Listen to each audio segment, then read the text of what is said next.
What's up, everyone? Welcome to the video. Today we're going to take a look at how to reset the oil life after an oil change in a 2015 Buick LaCrosse. So you'll need to be in the LaCrosse with the vehicle running. Then we're going to be using these buttons on the right hand side of the steering wheel. The first thing I'm going to do is press the arrow to the left. Press the left arrow.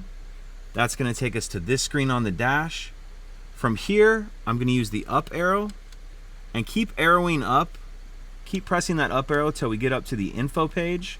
Once that info page is highlighted, I'm going to press this check mark. And then our dash will look like that. There's a few different screens you may land on. But once we get to this screen, I'm going to arrow up or down and keep arrowing up or down until we get to the oil life percentage.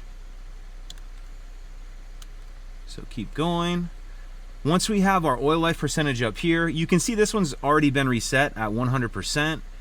But what we're going to do to reset it is press and hold down this check mark button for a few seconds until we hear a ding. So press and hold that button down. You hear that ding there, and then if it wasn't already at 100%, it would now be reset back to 100%. If you have any questions, please let me know. If you could take a second to like and subscribe, it helps us out, and I'd appreciate it. Thank you.